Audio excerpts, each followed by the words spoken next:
It's Saturday. Saturday is pancake day. Mommy's pancakes were better.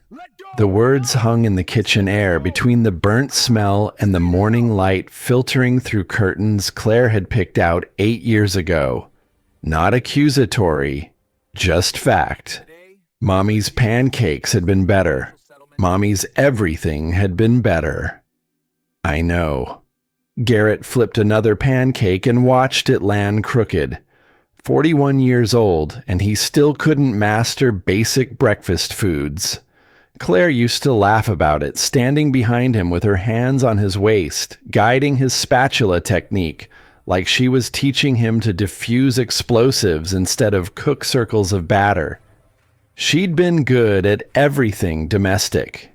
He'd been good at eliminating threats in foreign countries while wearing night vision goggles. The division of labor had worked until cancer decided Claire's pancreas was a strategic target. Lily poked at her breakfast with a fork, creating architectural structures from mediocrity. She'd inherited her mother's creativity and her father's stubbornness, which meant she built things even when the materials were substandard. "Can I stay home today?" The question came soft, testing boundaries she already knew the answer to. "You know the rule. I'm 10, Daddy, not 5. Rule is 12. Jessica stays home alone, and she's only 10. Jessica has a 14-year-old sister. You don't." If Mommy was here, she stopped, bit her lip. The sentence dissolved into silence, more complete than words. Garrett turned off the griddle, sat down across from his daughter at a table that used to seat 3 and now felt empty, even with both of them present. Lily was looking at her hands at the paper crane she'd been folding between math problems. This one was yellow, bright and cheerful and completely intact. She had another crane too, the red one. The last one her mother had folded during her final week in hospice, hands so weak from chemotherapy that each crease took minutes to complete. Lily kept it in a small box in her room, brought it out only on special days. Today, she'd tucked it carefully in her jacket pocket. For luck, she'd said. To have Mommy with her. Garrett had wanted to tell her no, that the crane was too precious, too fragile to risk. But Lily was 10 and learning to carry her mother's memory in ways that felt right to her. Who was he to say which risks were worth taking? If Mommy was here, a lot of things would be different. His voice came out rougher than intended. Grief did that, snuck up and grabbed his throat when he wasn't watching. But she's not.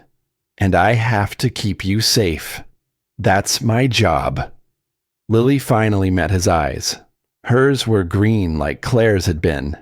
Same exact shade.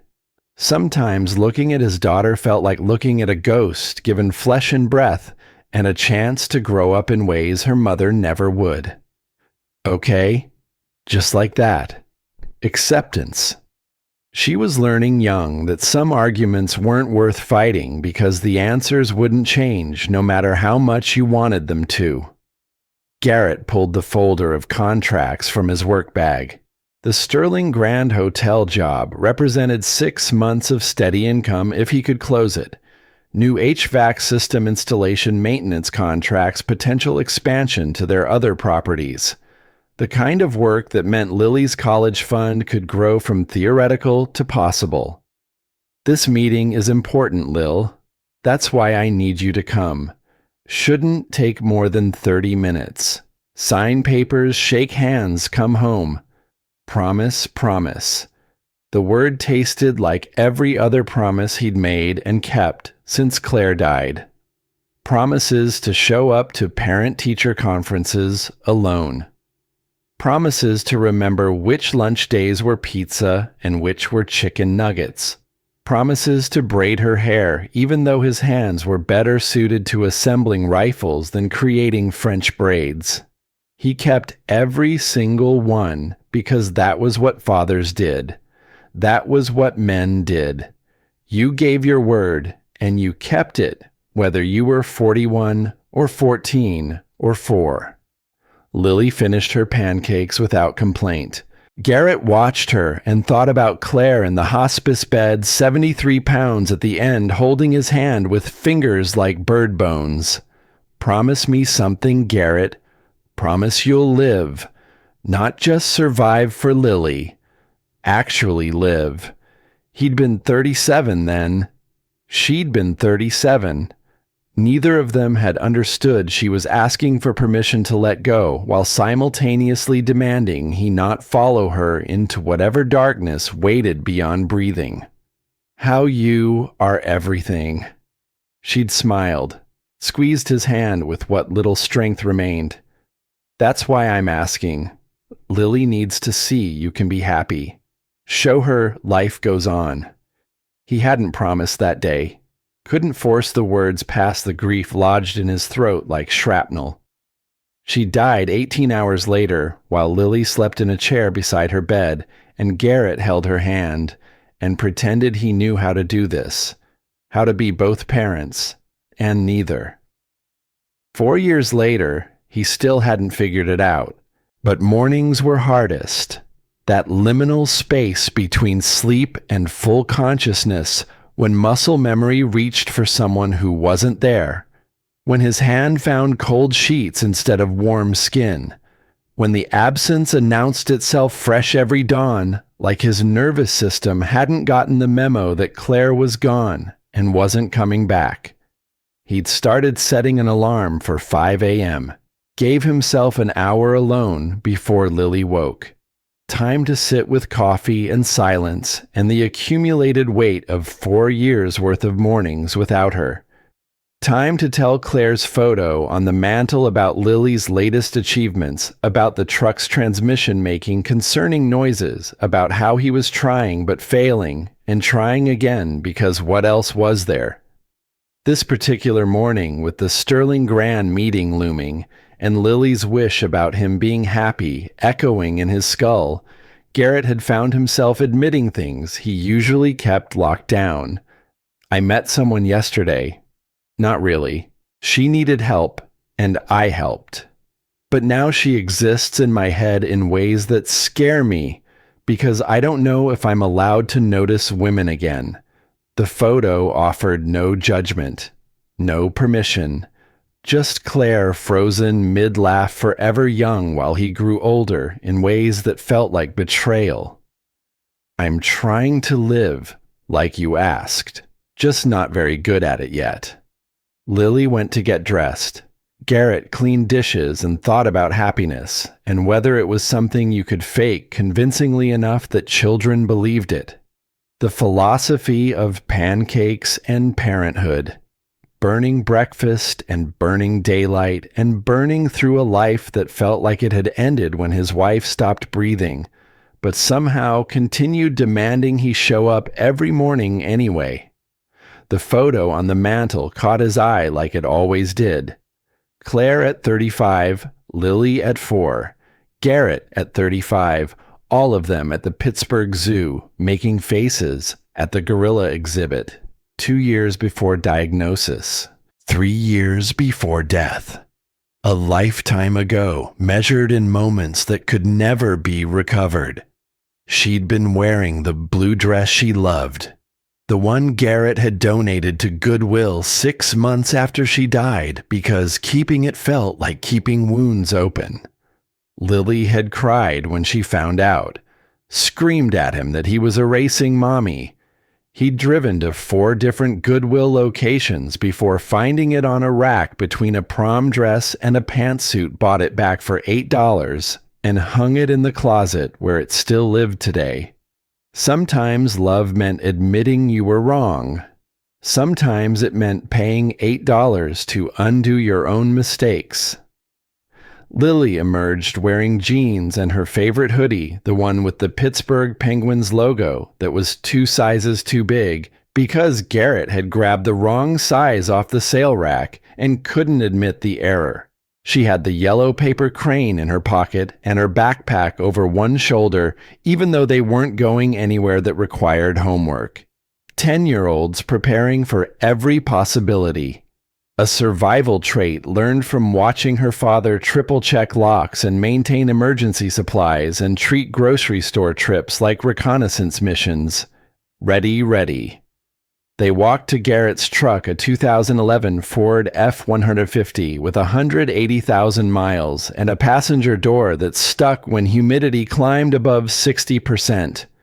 September in Pittsburgh meant the door opened without requiring leverage. Small mercies. The drive toward downtown took them through neighborhoods that tracked Pittsburgh's economic spectrum like geological strata. Blue-collar row houses gave way to gentrified lofts, gave way to glass towers, where people worked jobs that didn't leave their hands dirty or their backs sore. Garrett had spent 16 years defending people who lived in all these neighborhoods. Now he fixed their heating and air conditioning and tried not to think about which service made more of a difference. Lily folded origami in the passenger seat. Yellow paper became a crane through a series of careful creases she'd learned from her mother back when her mother's hands still worked properly. The repetition was meditative, therapeutic, a way of carrying Claire forward through small acts of creation. Mommy taught me when I was 6, right before she got too sick. Garrett kept his eyes on the road, kept his voice steady. I remember, you folded 17 that week, said you were going to fold 1,000. Did I? You got to 103 before school started again, and you got busy. Lily studied her crane like it might contain answers to questions she didn't know how to ask yet. Each crane carries a wish. That's what Mommy said. What are you wishing for? The question came out before Garrett could stop it. Parental instinct colliding with genuine curiosity. He wanted to know and simultaneously dreaded knowing because children's wishes were often heartbreaking in their honesty. Lily held the yellow crane up to the sunlight streaming through the windshield. I wish you'd be happy again. Like before Mommy got sick. The truck hit a pothole Garrett didn't see because his vision had gone briefly liquid. He blinked hard, focused on asphalt, on traffic lights, on anything except the fact that his 10-year-old daughter was spending her wishes on him instead of the normal things children wanted like toys and friends and trips to Disney World. I'm happy, Lil. No, you're not. You smile sometimes, but it's different, like you're practicing. She wasn't wrong. Happiness had become a performance art, something Garrett staged for her benefit, while authentic joy remained archived in memories he couldn't access without bleeding. I'm trying. I know. 3 words. Infinite understanding. She turned back to her origami, and Garrett drove toward downtown with his daughter's wish echoing in his skull like tinnitus. Raising a 10-year-old daughter alone is like playing defense. You can't win every play. Just gotta make sure they don't score too many times. The thought arrived unbidden, something his old Delta Force commander used to say about tactical situations where victory meant minimizing damage rather than achieving perfection. Garrett had never imagined applying military strategy to parenting, but grief was teaching him that survival tactics transcended context. They reached the Sterling Grand Hotel with 15 minutes to spare. Garrett parked in the structure adjacent to the main building, watching their Ford settle between a Tesla Model S and a Porsche Cayenne like a rust bucket cousin crashing a luxury car convention. The F-150's passenger door stuck despite the low humidity. Garrett had to lean his full weight into it before the mechanism surrendered. Lily waited patiently. She'd learned patience the way children of single parents learned everything through necessity and observation. You okay? Garrett asked it automatically. Parental assessment protocols running constant diagnostics. It's just a door, Daddy. She said it with the gentle condescension reserved for adults who worried too much about small things. He wanted to explain that worrying about small things was how you prevented large catastrophes, but that felt like too much truth for a Saturday morning. They walked toward the hotel entrance together. Garrett noticed Lily taking in the building's facade the way her eyes widened slightly at the scale and expense. The Sterling Grand wasn't the fanciest hotel in Pittsburgh, but it occupied that particular tier of luxury where people who had money felt comfortable spending it on things they didn't strictly need: marble and brass, doormen in uniforms that probably cost more than Garrett's entire wardrobe, revolving doors polished to mirror brightness. "We don't belong here." Lily's observation came quiet. Statement of fact rather than complaint. "We belong anywhere we have business, sweetheart." Garrett kept his voice level, kept moving forward. The doorman held the door with a smile that didn't reach his eyes, the kind of professional courtesy that said you're being tolerated, not welcomed. The lobby opened before them like a temple to wealth. Crystal chandeliers caught September sunlight and threw it across surfaces designed to impress and intimidate in equal measure. The ceiling stretched 2 stories high. The furniture looked uncomfortable in the specific way expensive things often did, prioritizing aesthetic over function. People moved through the space like they owned shares in oxygen itself. Tailored suits, designer dresses, luggage that cost more than Garrett's truck. Conversations conducted in the particular register wealthy people used when discussing insignificant amounts of money as if they were significant. Garrett approached the concierge desk with Lily in tow. His jeans were clean but worn at the knees. His jacket was department store quality from 3 years ago when it had been on clearance. Lily's clothes were Target basics mixed with hand-me-downs from Claire's sister who lived in Cleveland and sent boxes of her daughter's outgrown outfits every few months. They might as well have been carrying signs announcing their tax bracket. The concierge looked up from his computer with a smile that flickered when he assessed their appearance. Marcus Sterling, according to his name tag. 28, maybe 30. The kind of professionally handsome that came from good genetics and regular gym memberships. "Can I help you?" The question carried subtext. "Do you know where you are?" Garrett Hayes. "I have a 10 o'clock appointment with Mr. Harrison." Marcus checked his screen with theatrical slowness. Found the appointment. Found new reasons to be dismissive. "Mr. Harrison is running behind. If you could wait over there." He gestured toward a seating area near the elevators, not the comfortable chairs near the windows. The ones tucked behind a decorative pillar where people like Garrett wouldn't disturb the lobby's aesthetic. No problem. How long shouldn't be more than 20 minutes. Garrett nodded, took Lily's hand, started toward the designated waiting area. Actually, Sir Marcus's voice stopped them. "We have VIP guests arriving shortly for a private event. I'm going to have to ask you to wait outside. Hotel policy during VIP check-ins." The words came smooth, practiced. The kind of discrimination that wore a suit and called itself policy. "I have an appointment. We're not guests. We're contractors. I understand, but the policy applies to everyone not directly involved with the VIP event. I'm sure you understand." Garrett understood perfectly. Understood that Marcus had looked at their clothes and made calculations about which rules applied to which people.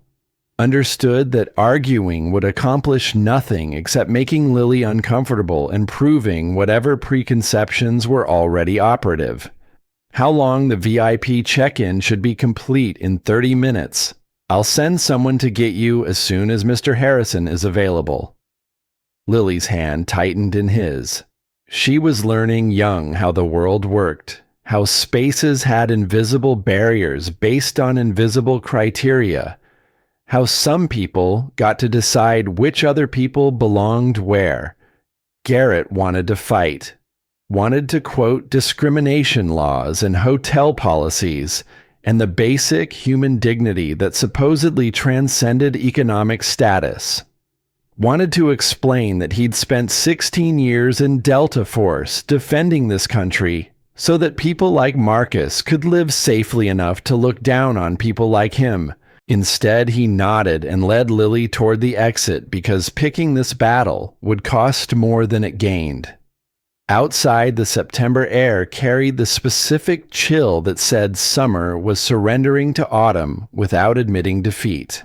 Garrett found a stone bench near the entrance, but far enough away that they weren't blocking traffic flow. Sat down, pulled Lily close. Lily pulled out the red crane, held it carefully in both hands. The paper was soft with age, the creases permanent from 4 years of existence. "I wish Mommy could see this place," she said quietly. "She can. Through you." A gust of wind caught the crane. Lily's grip tightened, but the breeze was stronger. The crane tumbled from her hands, rolled across the bench, fell to the pavement. Before Garrett could move, a woman emerged from the hotel entrance. 5 feet, 11 inches of carefully maintained wealth, wrapped in a cream Chanel suit and Louboutin heels. She never looked down, never saw the small red crane directly in her path. $1,200 of Italian leather crushed Claire's last origami into fragments. Lily dropped to her knees. Fingers hovering over broken paper like touching it might make the destruction real. "Daddy," she whispered. "Mommy's crane. The last one."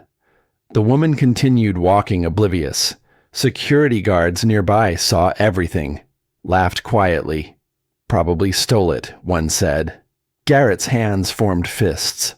Every instinct screamed to do something, say something, make someone acknowledge what had just been destroyed. But Lily was watching him, learning from him. He knelt beside her, gathered the broken pieces gently. "We'll fix it when we get home. Won't be the same, but we'll try." Her eyes filled with tears she refused to let fall. 10 years old and already learning that some broken things stayed broken no matter how much you wanted them whole. She nodded, carefully placed the fragments in her pocket. They sat on the bench in silence. 20 minutes became 30. 30 became 45. "Why didn't you say something?" Her question came small, but insistent. Because sometimes fighting back means knowing which battles matter. That guy, he doesn't matter. But it's not fair. No, it's not. Teacher says we should stand up to bullies. Garrett looked at his daughter. 10 years old and already wise enough to see injustice when it wore a name tag and a fake smile. Your teacher is right. But there's different ways to stand up. Sometimes you stand up with words. Sometimes with actions. Sometimes you stand up by refusing to let them make you feel less than you are. He touched the yellow crane in her pocket.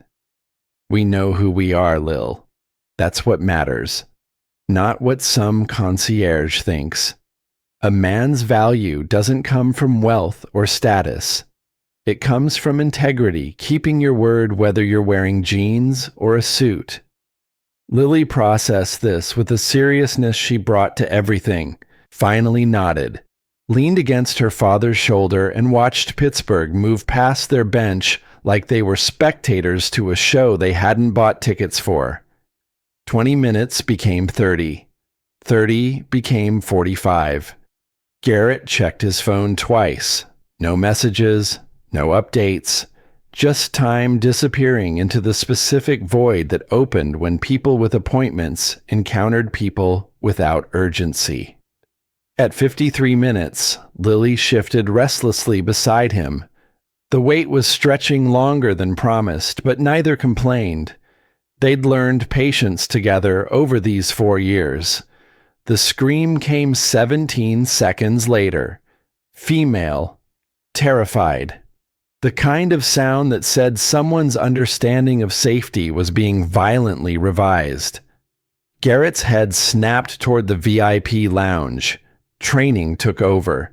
Every instinct calibrated for threat assessment activated before conscious thought engaged. Near the entrance, a woman in a dark business suit was backed against the wall by two men in security uniforms. Not the laughing guards. Different. Larger. Professionals. The woman's hands were raised. Defensive posture. The guards were crowding her space in ways that had nothing to do with legitimate security concerns. The lobby froze. Every well-dressed patron suddenly found their phone fascinating. The staff discovered urgent tasks that required looking in different directions. The piano player stumbled over notes before recovering. Everyone saw. Nobody acted. Garrett looked at Lily. She watched him with wide eyes, 10 years old, and learning brutal lessons about courage and standing up for what's right. Stay here. Don't move. His voice came out different, harder, the tone he'd used in Kandahar when giving orders that would determine who lived and who didn't. Daddy, trust me. Always. He stood, rolled his shoulders, felt his body shift into something it hadn't been in 6 years. Not father, not HVAC contractor, not widower drowning in pancake failures and parent-teacher conferences. Weapon. The walk across the lobby took 8 seconds, long enough for Garrett to assess threats, short enough that the guards were still focused on the woman and not watching approach vectors. The woman was 36, maybe 38, professional, educated, scared but trying not to show it. Her suit was expensive but not excessive. Lawyer or executive. Someone used to authority who discovered authority meant nothing against physical intimidation.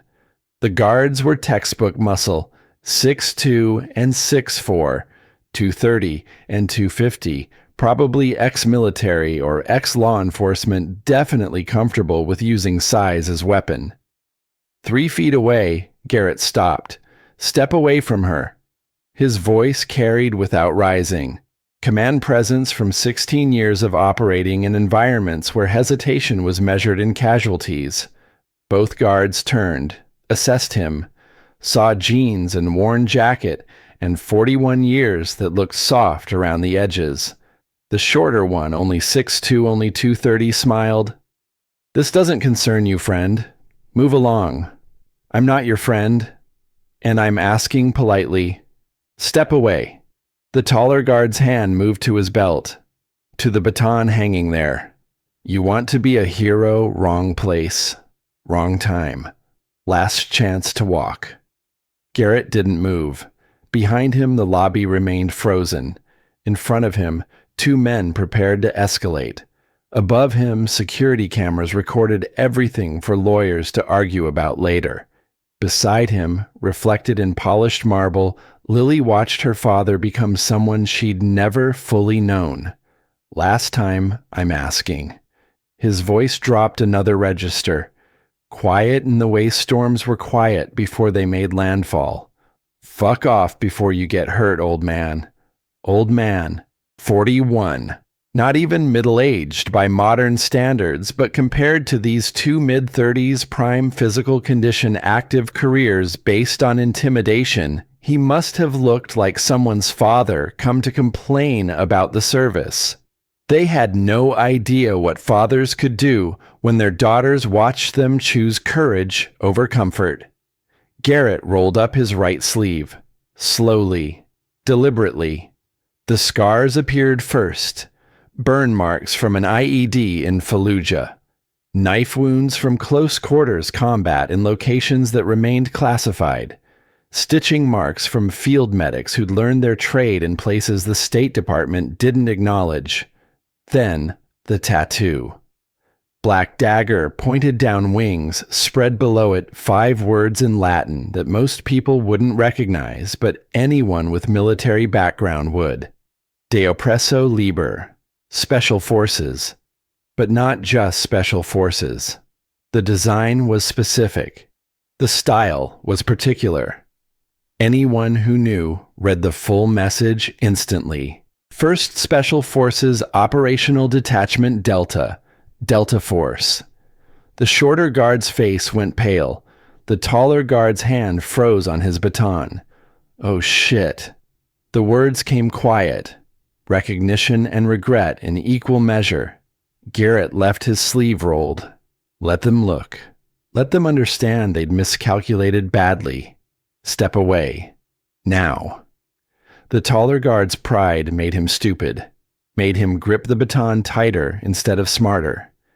You think some ink scares me? You think he swung. Garrett moved. Muscle memory from 10,000 hours of training erased thought from the equation. His left hand deflected the baton's arc, while his right caught the guard's wrist, applied precise pressure to radius, and ulna twisted through an angle that made shoulder joints choose between dislocation and compliance. The baton clattered to marble. Garrett stepped inside the guard's reach. Pivoted. Suddenly, the man was on his knees with his arm locked behind him in a hold that would break bone if pressure increased another 5 pounds. 3 seconds. Start to finish. The shorter guard reached for his belt. Don't. Garrett's voice stopped him mid-reach. You pull that weapon, I assume lethal intent. And trust me, at 41, I'm still faster than you think. The lobby wasn't frozen anymore. It was electrified. Every eye watching. Every phone camera recording. The piano player had abandoned all pretense of music. The guard on his knees tried to struggle. Garrett applied pressure. The man gasped. Here's what happens next. I let you up. You and your partner leave. This woman walks out unmolested. Clear fuck you. You just assaulted Garrett, increased pressure, felt the joint starting to separate.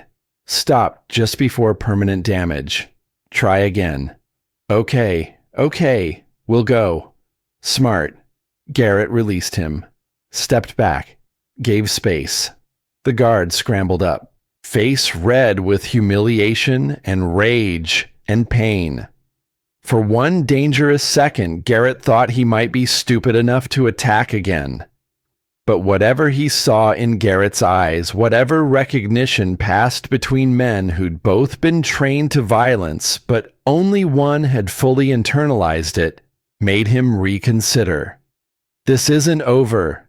Yes, it is. The guards left.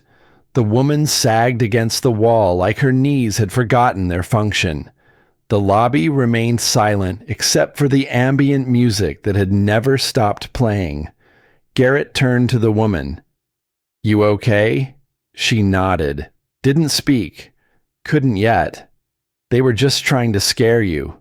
Probably not authorized to do more.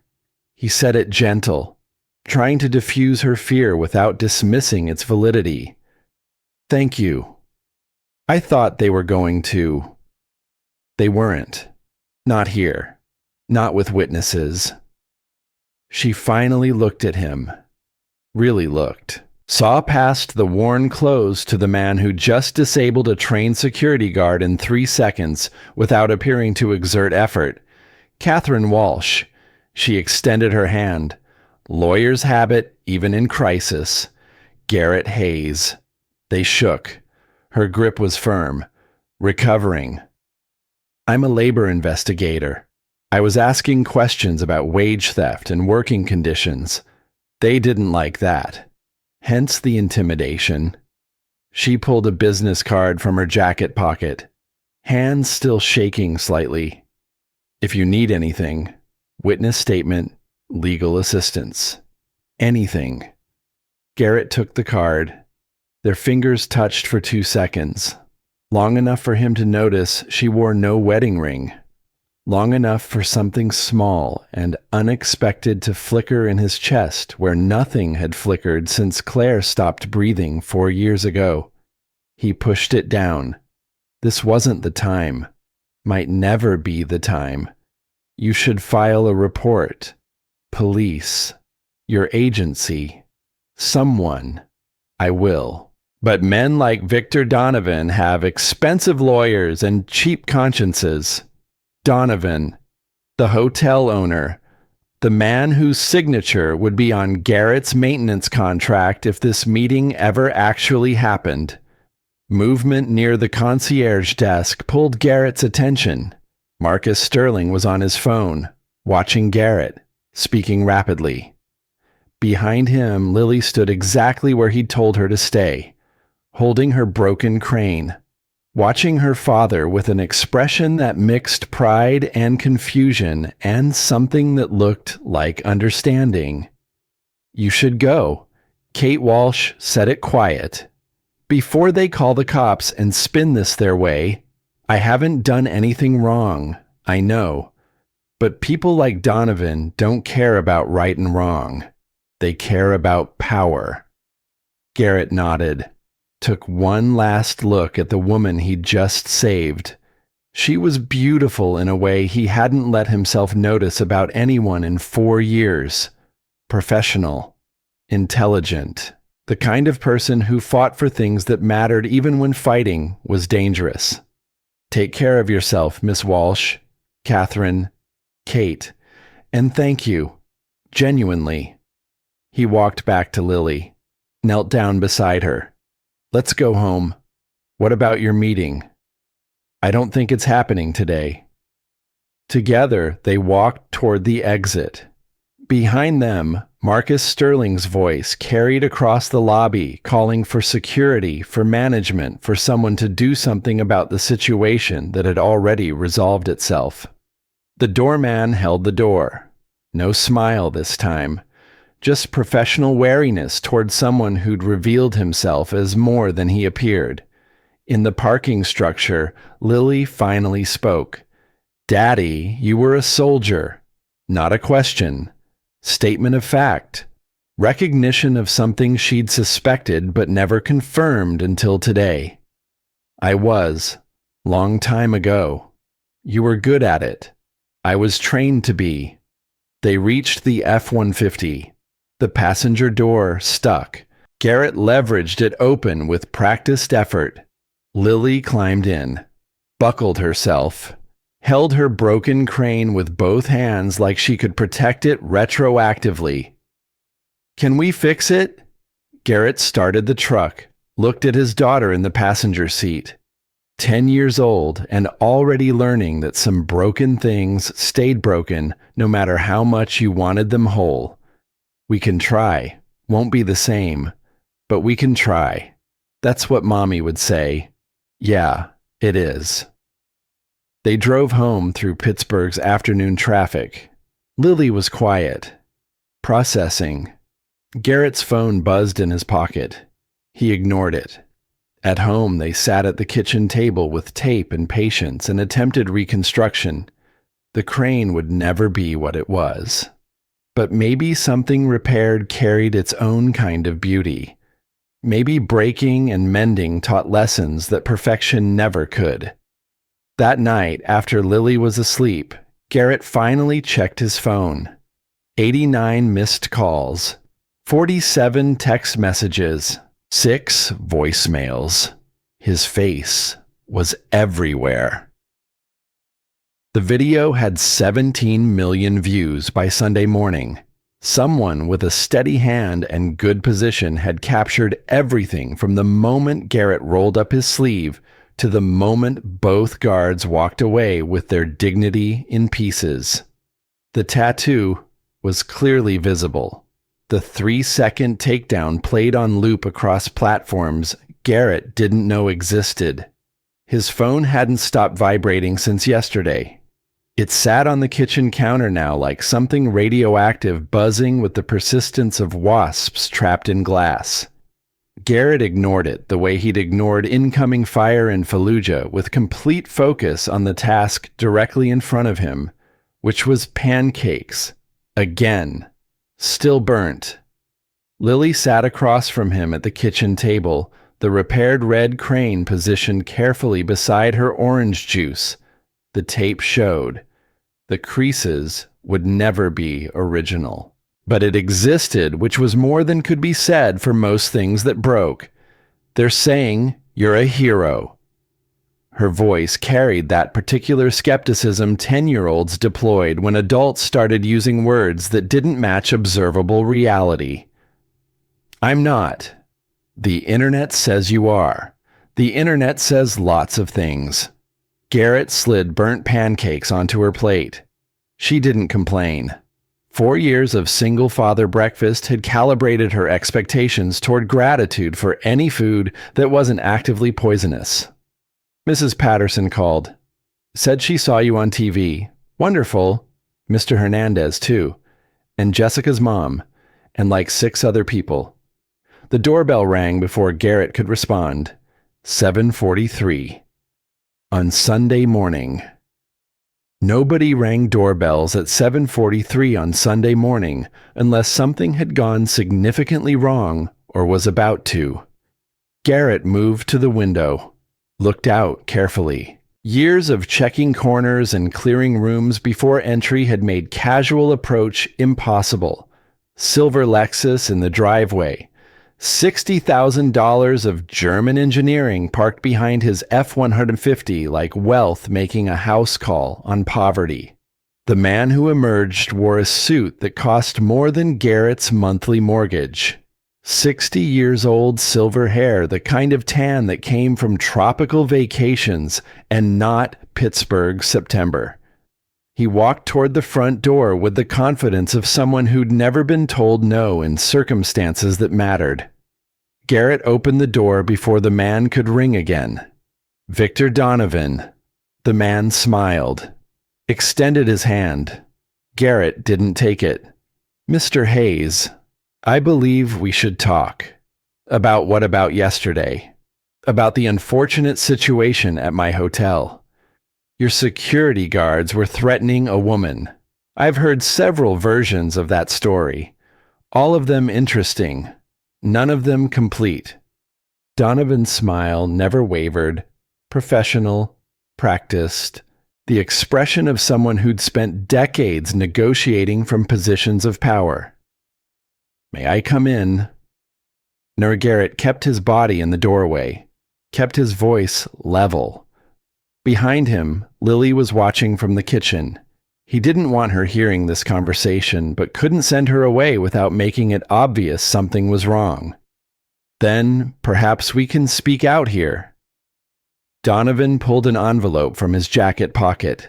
Thick, heavy. The kind of envelope that contained checks or cash or promises written on expensive paper. I'm a reasonable man, Mr. Hayes. A businessman. I prefer solving problems through conversation rather than conflict. We don't have a problem. I disagree. You assaulted 2 of my employees. On camera. In front of dozens of witnesses. That creates complications. They were assaulting one of your guests. They were escorting someone from private property after she became disruptive. When she refused to leave, they took appropriate action.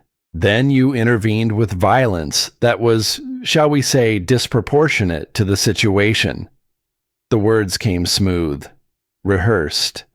Donovan had spent the drive here preparing this speech, refining it, anticipating objections. I see. Garrett's voice stayed flat. Delta Force had taught him that showing emotion during negotiation was showing weakness. But I'm not here to argue about whose version is accurate. I'm here to offer you a way forward. A way that benefits everyone. He held up the envelope. $100,000, tax-free. No conditions beyond a simple public statement that you misunderstood the situation. That stress from your military service may have caused you to overreact. That upon reflection, you realize the hotel staff were performing their duties appropriately. You want me to lie. I want you to acknowledge the possibility that your interpretation was incomplete. For $100,000. For the opportunity to move past an unfortunate incident without legal complications that could prove expensive for both of us.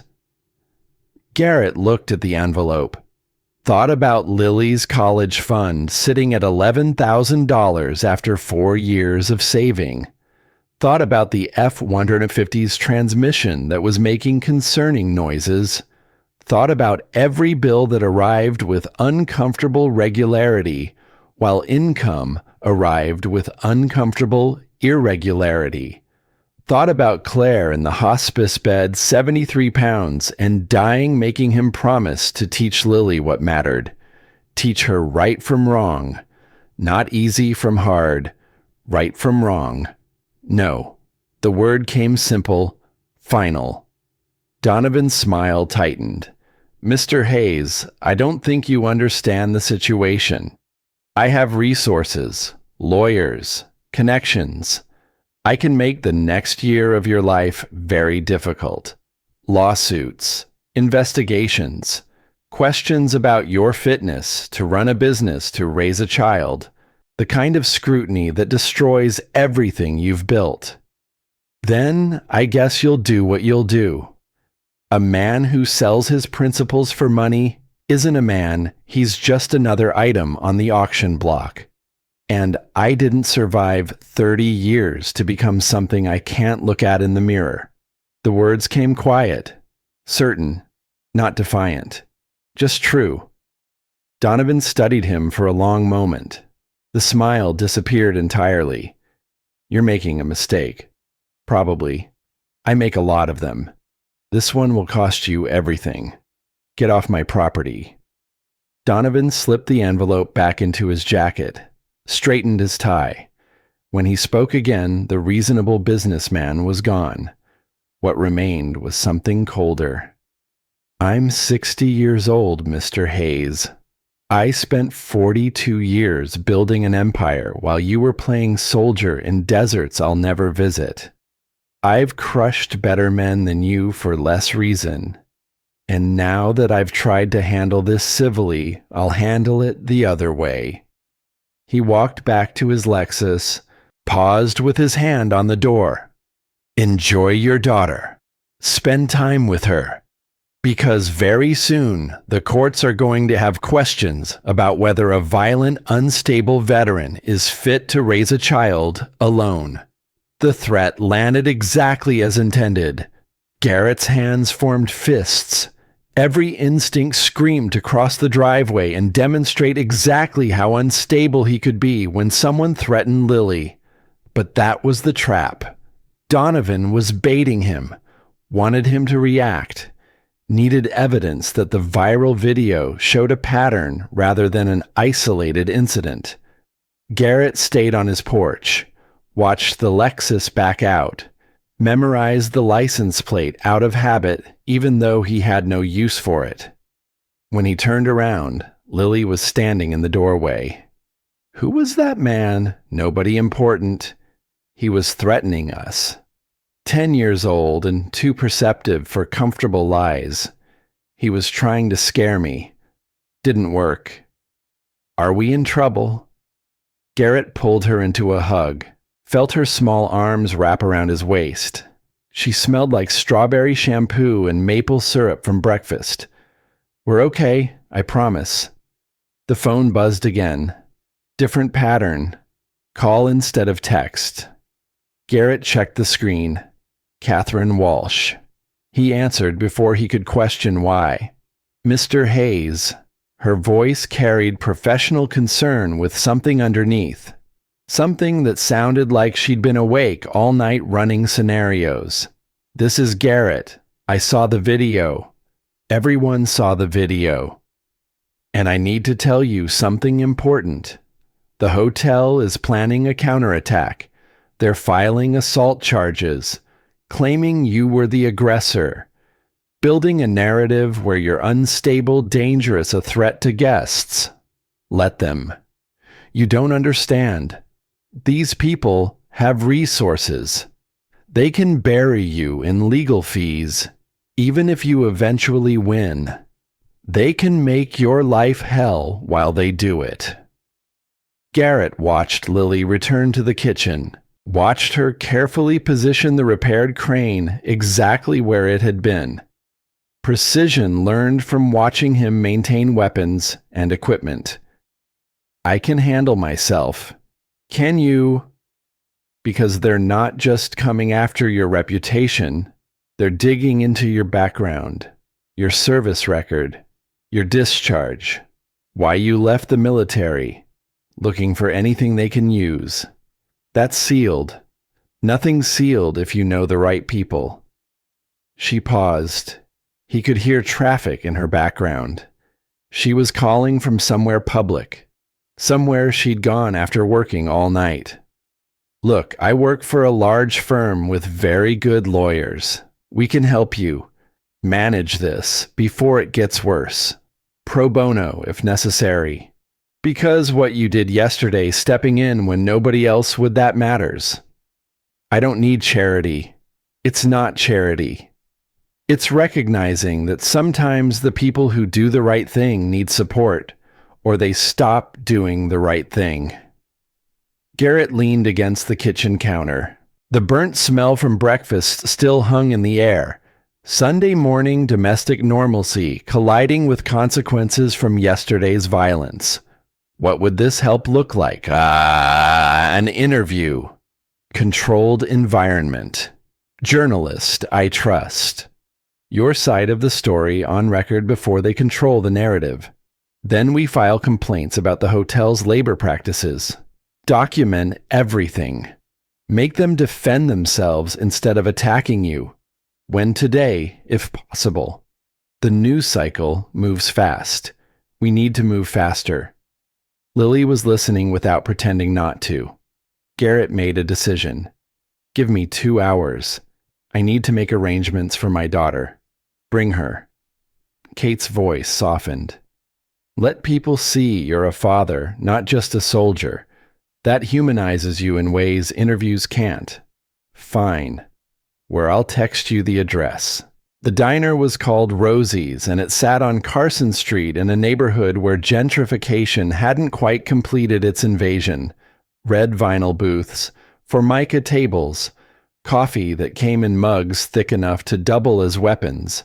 The kind of place where blue-collar workers and trust fund hipsters occupied the same space through careful mutual ignorance. Kate Walsh was already there when Garrett and Lily arrived. She sat in a corner booth with a laptop open and a coffee cup that suggested she'd been there a while. When she looked up and saw them, something in her expression shifted. Professional mask slipping slightly. Mr. Hayes, thank you for coming. She stood, extended her hand. Garrett shook it. Her grip was firm. Lawyer training. And you must be Lily. Kate offered her hand to Lily, who took it with surprising confidence for a 10-year-old meeting a stranger. You're the lady Daddy saved. I am. Your dad's very brave. He says he just did what anyone should do. He's modest, too. Kate smiled. Genuine warmth breaking through the professional exterior. Garrett noticed she wasn't wearing her business suit. Jeans, sweater, casual Sunday clothes that made her look younger than 36. Wedding ring absent. Grief in her eyes that recognized grief in his. Please, sit. They slid into the booth. Lily immediately claimed the window seat and started examining the laminated menu like it contained secrets. Garrett sat across from Kate with the table between them, creating space that felt simultaneously comfortable and insufficient. The journalist will be here in 20 minutes. Sarah Mitchell, investigative reporter for the Chronicle. She's good, fair. Won't try to make you into something you're not. What am I? The question came out before Garrett could stop it. Curiosity about how this woman who'd known him for 18 hours perceived the man who'd saved her from hotel security. Kate met his eyes, didn't look away. Someone who sees wrong and fixes it, even when fixing it costs you everything. The words hung between them. weighted with meaning beyond their surface content. Lily looked up from her menu. "Can I get chocolate chip pancakes?"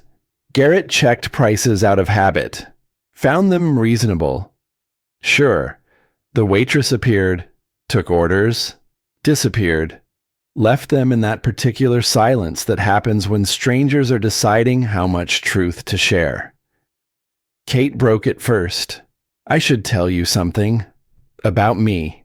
About why I was at the hotel asking questions that got me cornered. You don't owe me explanations. I know. But I want to give them anyway." She wrapped both hands around her coffee mug, seeking warmth or comfort, or both. "My husband died 2.5 years ago. Car accident.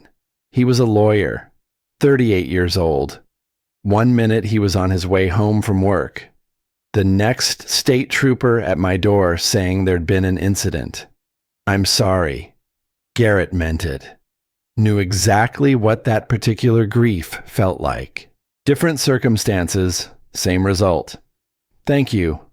I'm 36 now. Keep thinking about the fact that in a year and a half I'll be older than he ever got to be. Feels wrong somehow." "Yeah, it does." The understanding in his voice made Kate look up. "Study him more carefully. Your wife, Claire. 4 years ago, cancer. She was 37. I was 37. Lily was 6. I'm sorry." The inadequacy of those words in the face of loss that large was something they both understood. Lily was listening without appearing to, processing adult conversations about death and absence and the mathematics of grief. "Tom, my husband, he used to do labor law, corporate side, defending companies against worker complaints. He was good at it, made a lot of money. But near the end, he started questioning whether winning those cases was actually winning anything that mattered." She took a breath. "After he died, I switched sides. Started working for people instead of corporations. Investigating wage theft, unsafe conditions, all the things Tom used to help companies get away with. It's my way of honoring what he was becoming instead of what he was. That's why you were at the Sterling Grand. That's why." Anonymous tip about systematic wage theft. Workers being forced to clock out, then keep working. Paycheck deductions that weren't legal. The usual corporate theft disguised as policy. And Donovan Security didn't like you asking questions. They did not. The waitress returned with food. Lily's chocolate chip pancakes arrived with whipped cream and looked significantly better than anything Garrett had produced that morning. She dug in with appropriate enthusiasm. Kate picked at a Greek salad she'd ordered. Garrett had coffee and toast because eating felt like too much effort. "Can I ask you something personal?" Kate's question came quiet. Testing boundaries. Depends how personal. Ever feel like you're not allowed to move on? Like being happy would be betraying them every single day. The honesty surprised him. He'd spent 4 years not saying that out loud to anyone except his reflection. Tom told me before he died, or not that we knew he was dying, just one of those random conversations, he said, if anything happened to him, I should find someone else, not wait. Not waste my life grieving. Just live. Claire said something similar. And have you? Lived Garrett looked at his daughter demolishing pancakes with single-minded focus. Looked at the diner around them. Looked at his own reflection in the window. I'm trying. Don't know if I'm succeeding, but I'm trying. That's more than most people manage. Before Garrett could respond, the door opened. A woman in her early 40s entered, scanning the diner until she spotted Kate and waved. Sarah Mitchell arrived at their booth with a messenger bag over one shoulder and the particular energy of journalists who'd mainlined coffee since dawn. She had red hair pulled into a practical ponytail and eyes that assessed situations quickly. Kate, thank you for calling. She turned to Garrett. And you must be Mr. Hayes. I'm Sarah.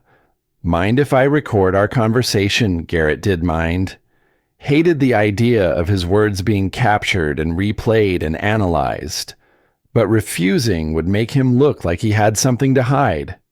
Go ahead. Sarah pulled out a digital recorder, set it on the table between them. For the record, this is an interview with Garrett Hayes regarding the incident at the Sterling Grand Hotel on Saturday, September 15th, 2026. Mr. Hayes, can you walk me through what happened from your perspective? So Garrett told her. Not the sanitized version. Not the hero narrative the internet was building. Just the truth. Waiting in the lobby. Being asked to leave. Lily's crane being destroyed. The woman's scream. His decision to intervene. Sarah listened without interrupting, taking notes even though the recorder was running. When he finished, she had questions. Your former Delta Force, how much did that training influence your response? It taught me to recognize threat patterns, to assess situations quickly, but it didn't make me intervene. That was just seeing someone who needed help. The guards claim you overreacted, that the situation was under control. The situation was a woman being physically intimidated by two men twice her size while everyone else looked away. My reaction was proportionate to stopping that. Some people might say your military background makes you prone to violence. Some people don't understand the difference between capability and inclination. I'm capable of violence. That doesn't mean I'm inclined toward it. But you did use violence. I used the minimum force necessary to neutralize a threat. That's not the same thing. Sarah made notes, glanced at Lily, who was listening with the intensity of children learning their parents were more complicated than they appeared. Can you tell me about your daughter, about raising her alone? The question shifted gears. Garrett hesitated. She's 10. Smart. Braver than I am. Keeps me honest. How so? Kids don't let you get away with being less than you should be. They watch everything. Learn everything. If I want her to believe doing the right thing matters, I have to show her. Even when it's hard. Especially when it's hard. The hardest battles a man fights aren't on foreign soil. They're right here, being a good father, keeping his word, standing up when everyone else sits down. Sarah's pen stilled. She looked up. That's beautiful. Can I quote that? Garrett shrugged. Kate was watching him with an expression he couldn't quite read. The interview continued for another 20 minutes. Sarah asked about his military service without pressing for classified details, about his business, about what he hoped would happen next. Finally, she turned off the recorder. This will run tomorrow morning. Front page, if my editor agrees. It won't solve your legal problems, but it'll make sure your version is out there before Donovan's lawyers start spinning narratives. Thank you. Don't thank me yet.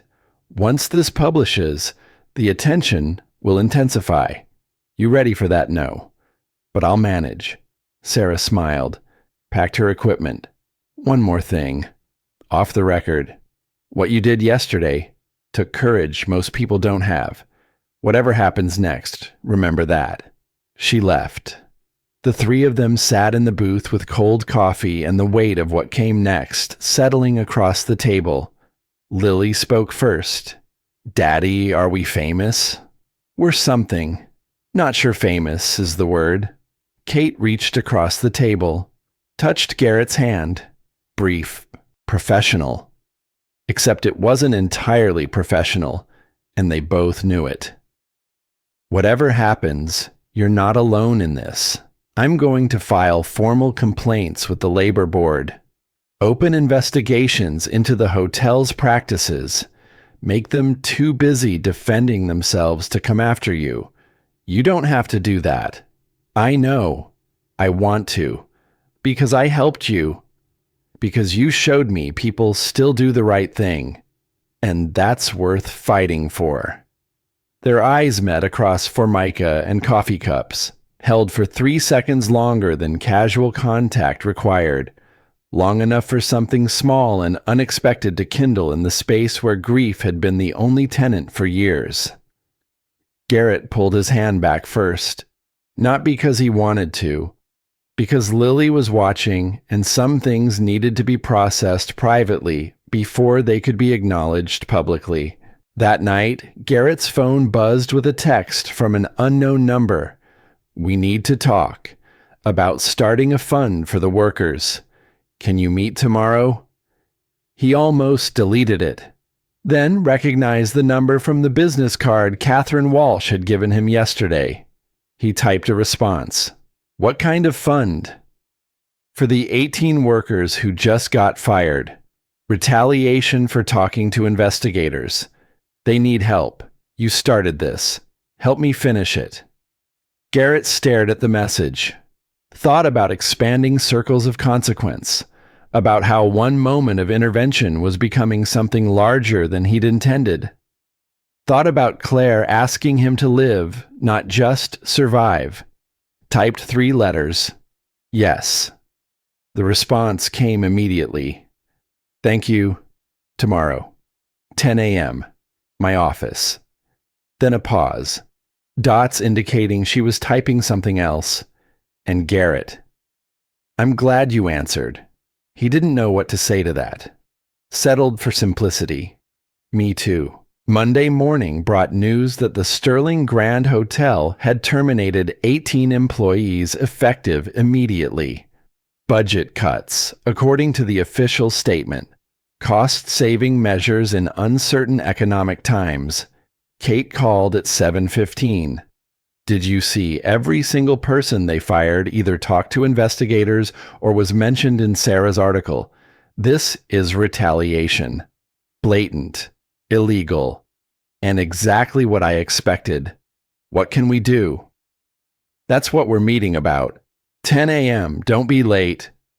Her office occupied the 23rd floor of a glass tower downtown where people made decisions affecting thousands of lives without leaving climate-controlled comfort.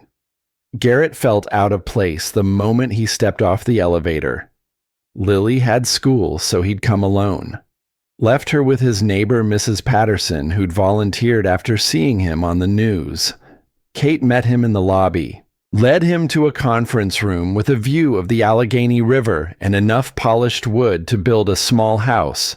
3 other people were already there. A woman in her late 50s with steel gray hair. A man in his late 30s who looked vaguely familiar.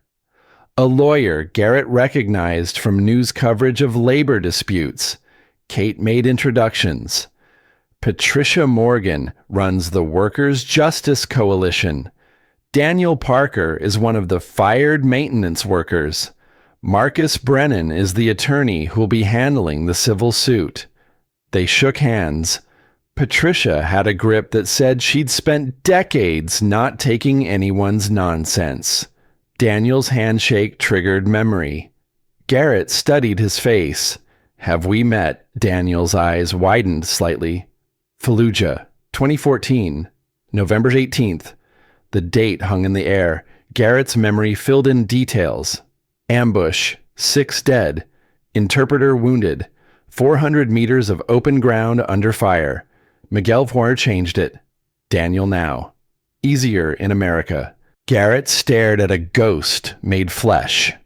The interpreter he'd dragged to a helicopter while bullets carved the air around them. 27 then. 39 now. Married. Working maintenance. Fired for talking to labor investigators. You saved my life.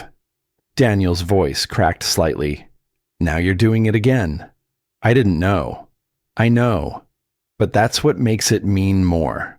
Sometimes life gives you a second chance to finish what you started. Not many men get that. Fewer still have the courage to take it. Patricia cleared her throat. Gentlemen, we can reminisce later. Right now, we need to focus on the 18 people who just lost their livelihoods. She pulled up a presentation on a laptop. These workers make between minimum wage and $15 an hour.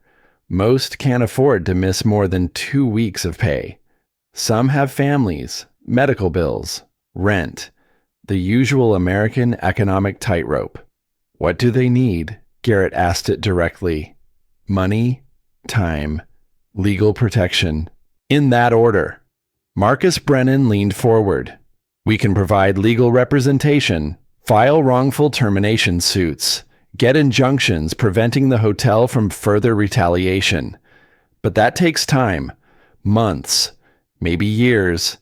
Meanwhile, these people need to eat, hence the fund.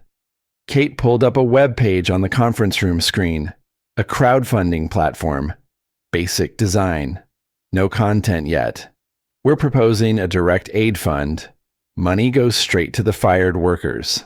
No administrative fees. Complete transparency. And we want you to be the face of it. Garrett shook his head. I'm not the story here. You are whether you want to be or not. The video has 25 million views now. People know your face. Trust your face. If you ask them to help, they will. I don't know anything about social media. You don't need to. I'll handle the technical side. You just need to write a message. Explain what happened. Ask for help. Daniel spoke up. Mr. Hayes Garrett, you don't owe us this. You already did enough. But these people, my friends, they're desperate. And if you could help? He trailed off. Didn't need to finish. Garrett thought about Lily's college fund. $11,000 saved over 4 years. These people would burn through that in weeks, would lose homes, cars, custody of children. Fine. What do you need from me? Kate pulled up a text document. Just tell your story. Why you intervened. Why this matters. Why people should care. So Garrett wrote. Not poetry, not rhetoric. Just truth in plain language about seeing wrong and fixing it. About 18 people losing jobs for speaking up. About how justice delayed was justice denied, and these families couldn't wait for courts to catch up with morality. Kate read it, made minor edits for clarity, uploaded it with a photo from Saturday's video Garrett standing over the kneeling guard tattoo, visible face calm. Now we wait. 6 hours later, the fund had raised $43,000. By the end of the week, it had reached $520,000. Garrett watched the number climb with something approaching disbelief. Messages poured in from across the country. Veterans, workers, people who'd faced similar situations. $5 from college students, $50 from families, $1,000 from someone who left no name. Kate called every few hours with updates. Her voice carried excitement that made her sound younger. This is incredible. This is more than I dreamed. We can help all 18 workers. Give them breathing room to fight. It's not my money. I'm just the messenger. You're more than that. You're proving people still care when given the chance. Garrett sat in his kitchen with Lily doing homework across from him, watched numbers tick upward on his phone, wondered when his life had transformed from fixing air conditioners to becoming the face of labor justice. Lily looked up from her math. Daddy, Mrs. Patterson, says you're a hero. Mrs. Patterson is kind. She says you saved those people's jobs. I didn't save anything yet. Just gave them a chance. That's what heroes do, though. They give people chances. Garrett didn't have an answer for that. Went back to watching strangers donate money to help other strangers because one viral video had convinced them it mattered. The following Saturday, Patricia Morgan arranged a meeting at the community center. All 18 fired workers, their families, Kate, Marcus, the lawyer, Garrett. Lily insisted on coming. Garrett relented because telling her no was becoming harder than bringing her along. The workers ranged from early 20s to late 50s. Maintenance, housekeeping, kitchen staff, front desk. The invisible people who made luxury hotels function while earning wages that barely covered basics. Daniel stood when Garrett entered, started clapping. Others joined until the room filled with applause Garrett didn't feel he'd earned. Patricia called them to order. "We're here to discuss the settlement offer the hotel's lawyers sent yesterday." Garrett hadn't known there was an offer. Kate pulled up documents on a projector. Full reinstatement for all 18 workers. Back pay for time missed. Independent labor audits for the next 5 years. $2 million divided among affected employees. Approximately $111,000 each. The room erupted. Questions, excitement, disbelief. Patricia raised her hand for quiet. "There's a catch. No public admission of wrongdoing. Confidentiality agreement about settlement terms. You can't talk about what happened. Can't do interviews. Essentially, you take the money and shut up about how you got it." The room fell silent. Daniel spoke first. "They get to pretend this never happened, that they did nothing wrong." Rachel Foster, the housekeeper, countered. "But we get our jobs back, our lives back. Isn't that what matters?" Marcus Brennan leaned forward. "This is a good settlement. Better than most. They're offering real money and real accountability through the audits. You could fight for public admission of guilt, but that would take years and cost more than you'd win." Thomas Bennett, the 52-year-old head of maintenance, stood. "I want to hear from Mr. Hayes. He started this. What does he think every eye turned to Garrett? He'd come here as observer, not decision maker. It's not my choice. It's yours, your jobs, your families. But you have an opinion." Garrett looked around the room, saw desperation mixed with hope, mixed with exhaustion from weeks of uncertainty. "I think winning isn't always about getting everything you want. Sometimes it's about getting enough to move forward and having the wisdom to know the difference." Lily tugged his sleeve, whispered something. He shook his head. She insisted. Patricia noticed. "Does Lily want to say something?" Garrett started to decline for her, but Lily was already standing. 10 years old and braver than he'd been at 20.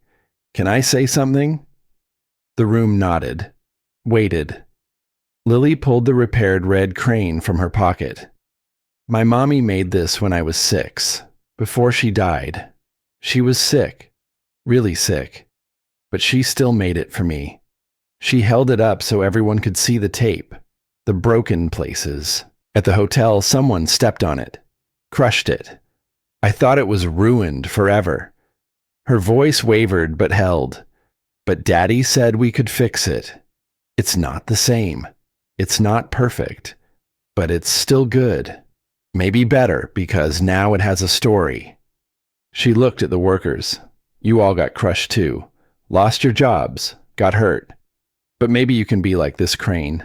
Not the same as before. But still good. Still whole." She set the crane on the table. Not perfect, but whole. Silence filled the room.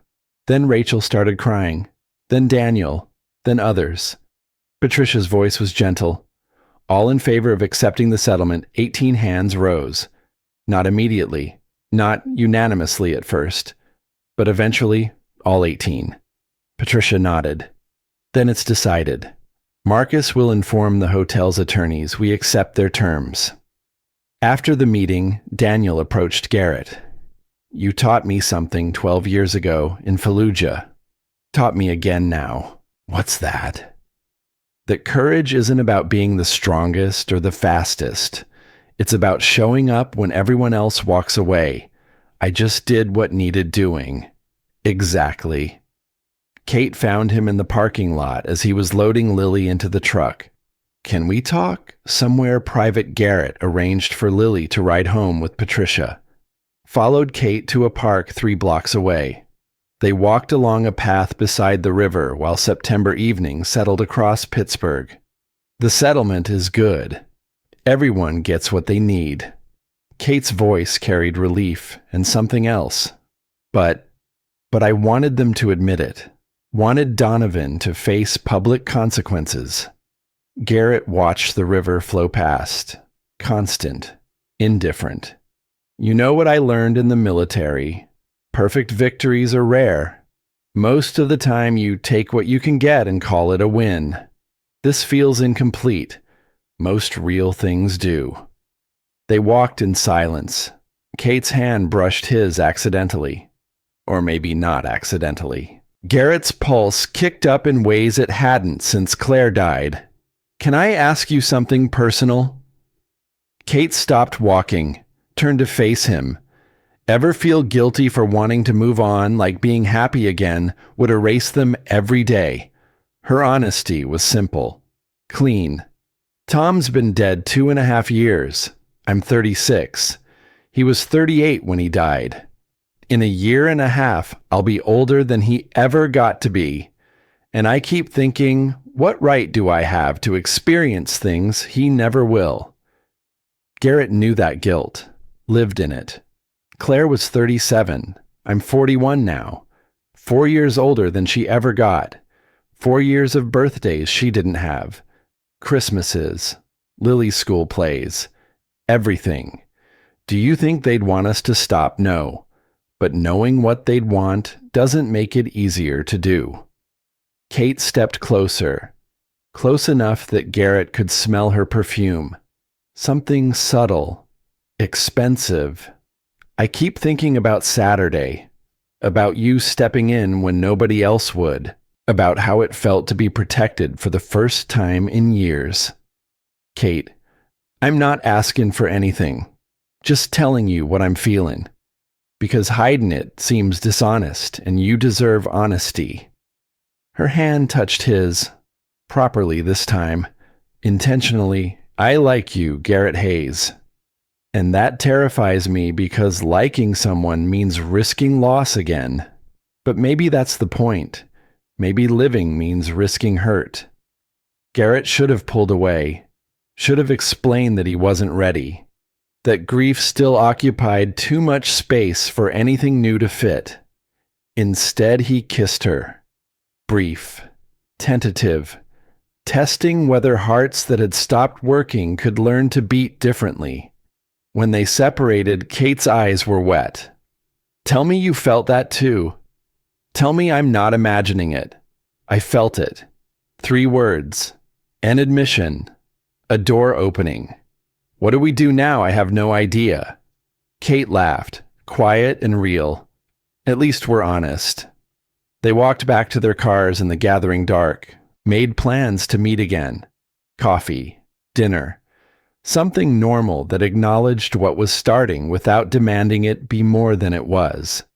Garrett drove home, thinking about second chances and whether grabbing them dishonored the past or honored the future.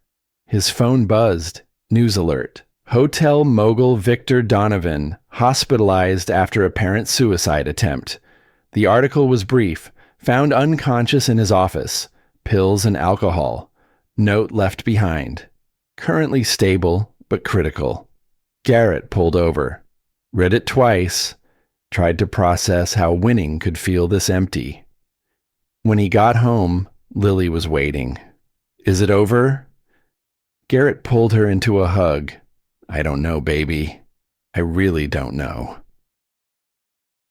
The hospital room smelled like antiseptic and regret.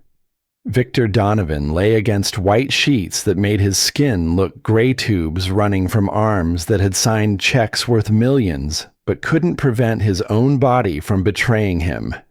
60 years old and looking 70. The kind of aging that happened overnight when the weight you'd been carrying finally crushed you. Garrett stood in the doorway with Kate and Lily waiting in the corridor. He'd come without invitation, driven by something he couldn't name. Curiosity, pity, the recognition that men who built empires on other people's suffering still bled the same red when they opened their wrists. Donovan's eyes opened, focused slowly, registered surprise. "Why are you here?" His voice came rough, damaged from the tube they'd pushed down his throat to pump his stomach. Garrett moved to the chair beside the bed. Sat down like visiting dying men was something he did regularly. In some ways, it was. Claire's hospice room had taught him how to occupy space beside mortality without flinching. "Because you're 60, I'm 41. And if I learned anything from watching my wife die young, it's that life's too short to die with hate." Donovan studied him, looking for mockery, finding only truth. "I spent 42 years building what you destroyed in 48 hours. I didn't destroy anything. I just showed people what was already there." The monitors beeped steadily. Garrett watched numbers that tracked heartbeat and blood pressure and the mathematical proof that Donovan was still alive despite his best efforts. "You know what's pathetic? I'm 60 years old. My father died at 42. 1989. Hotel kitchen fire. They locked the emergency exits to prevent workers from stealing supplies. He burned because some manager valued forks more than lives." Garrett had read the article Kate found, knew the story, said nothing. "I was 18. Swore I'd never be powerless like him. Never be the one trapped while others decided my fate. So you became the one doing the trapping." Donovan's laugh was bitter. Every year after 42 felt like stealing time he never got. "So I took everything. Figured if I couldn't give him more years, I could make mine count double. By hurting people like him, by never being him." The distinction rang hollow. Both men heard it. "I'm 41. My wife was 37 when she died. 4 years ago. Every day since I wake up thinking the same thing, that I'm living time she deserved. But I choose to honor her by doing right. You chose this." Garrett gestured at the hospital room, at the IV drip containing whatever they'd given Donovan to counteract the pills, at the failure of trying to escape consequences through chemistry. "What's the difference? You're 41 and alone. I'm 60 and alone. We both failed the people who mattered." Donovan's words carried weight Garrett felt in his chest.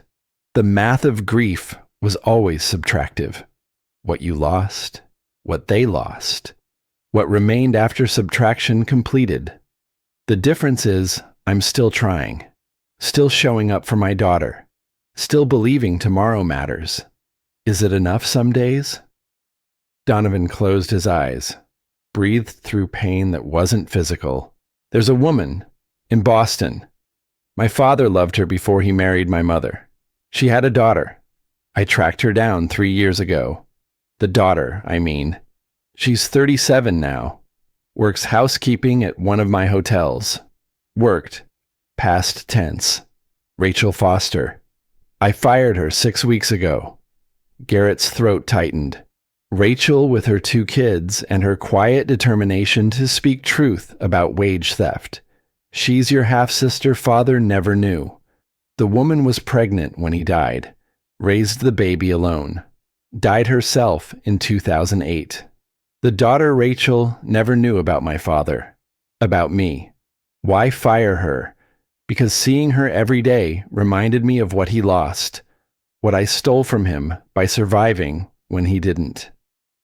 Garrett stood, looked down at a man who'd spent 4 decades running from ghosts while creating new ones. "You didn't steal anything. Your father died. You lived. Those are just facts. What you do with the life you have, that's the choice." And you've chosen to make people suffer because you suffered. That's not honoring him. That's desecrating his memory. A man's legacy isn't what he builds. It's what he leaves behind in the hearts of people he touched. And it's never too late to change what that legacy will be. Donovan opened his eyes. Something in them had shifted, even at 60, especially at 60. Garrett walked toward the door, paused. Rachel's a good person, works hard, loves her kids. Exactly the kind of person your father was. You want to honor him. Start there. He left before Donovan could respond. Found Kate and Lily in the waiting area. Lily looked up from the magazine she'd been pretending to read. Is he going to be okay? Physically, probably. Everything else? That's up to him. They drove home through afternoon traffic. Garrett's phone buzzed with messages he wasn't ready to read. The settlement had been finalized that morning. 18 workers officially reinstated. Back pay deposited. Independent auditors scheduled to begin their work Monday. Victory felt less triumphant than he'd imagined. Kate's hand found his across the truck's center console. Squeezed once, released. You did a good thing in there. I told an old man some hard truths. Same thing. Lily spoke from the back seat. Daddy, can we go back to the hotel, the one where the crane got crushed? Why would you want to go there? Because that's where everything started. I want to see if it's different now. Garrett met Kate's eyes. She nodded slightly. Okay, but not today. Soon.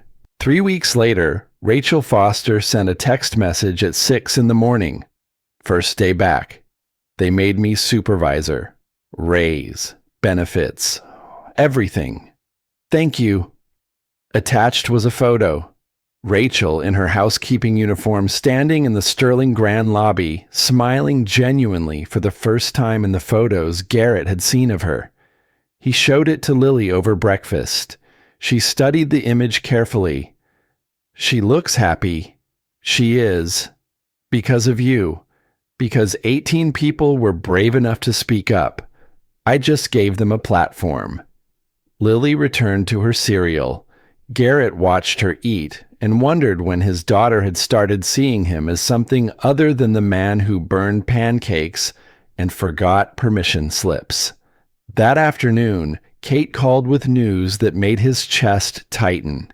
Meridian Hotels, the company that bought the Sterling Grand. Their CEO wants to meet with you. Why they're offering you a job. Director of Safety and Worker Welfare across all their properties. 23 hotels. You'd oversee labor practices, safety protocols, worker advocacy programs. Basically, you'd make sure what happened at the Sterling Grand never happens anywhere else. I fix air conditioners. You fix problems. This is just bigger air conditioning. Garrett laughed despite himself. What's the salary? $210,000 plus benefits, travel budget, company car. The number hit like vertigo. 6 times what he made now. Lily's college fully funded. Retirement account becoming real instead of theoretical. Security measured in ways that didn't involve checking his bank balance before buying groceries. When do they want an answer? End of the week. He met with the CEO on Thursday. Corner office in a building where the view cost more than most people's houses. James Crawford was 55 Harvard MBA, the kind of polished professional who made corporate restructuring sound like community service. We're impressed with how you handled the Sterling Grand situation, Mr. Hayes. Your background, your values, the fact that workers trust you. That's exactly what we need. I'm not a corporate guy. That's why we want you. We have plenty of corporate guys. They know policy, but not people. You know people. Crawford pulled up a presentation, charts showing Meridian's expansion plans, 23 hotels becoming 40 within 3 years, Thousands of workers, millions in payroll. This position would let you make real systemic change, not just fixing one hotel, fixing an entire industry's approach to labor relations.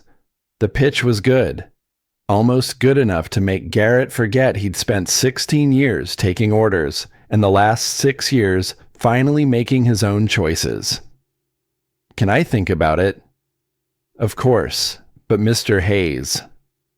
Opportunities like this don't come often, especially to people without traditional credentials. Translation: you're a high school graduate with military training. This job is way above your station. Take it before we remember that. Garrett drove home, thinking about credentials and stations and the particular ways people defined worth. Stopped at Lily's school to pick her up early. Found her in the playground with her teacher supervising. Mrs. Anderson waved him over. Lily's been working on a special project for her college application essay. I know she's only 10, but the assignment was to write about someone who inspires them. She's applying to college just practice, developing writing skills. But I thought you should see what she wrote. The teacher handed him 3 pages. Handwritten in Lily's careful cursive. My father isn't famous. He doesn't have a college degree or an important title. He's 41 years old and he fixes air conditioners. But he taught me something no classroom ever could. That character isn't measured by your job or your age or what you own. It's measured by the moments when nobody's watching and you still choose to do right. Garrett stopped reading, looked at his daughter playing on the monkey bars like she hadn't just described him in ways that made his eyes burn. She's very proud of you. Mrs. Anderson said it gently. The feeling's mutual. That night, Garrett made dinner while Lily did homework at the kitchen table. Kate was coming over later. They'd been doing that, having dinner together, carefully navigating what they were becoming without rushing to define it. The essay sat beside Lily's math textbook. Garrett had read it 3 times. Each time hit harder. Your mom would be proud of what you wrote. Lily looked up. You think so, I know so. Did you read the part about second chances I did? Lily chewed her pencil. Thinking. Mommy told me something before she died. I was only 6, but I remember. She said Daddy would need to find someone new. That I should help him be happy. Garrett's hands stilled on the cutting board. She said that she made me promise. Said it was important. That you shouldn't be alone. The knife slipped. Not badly. Just enough to draw blood from his thumb. He ran it under cold water while Lily watched with concern. I'm okay. I like Miss Walsh. The statement came simple. Permission from the person whose opinion mattered most. Yeah, she makes you smile. Different. Real smiling. Not practicing. Garrett wrapped his thumb in a paper towel. Thought about how children noticed everything adults tried to hide. Your mom was smart. Smartest person I ever knew.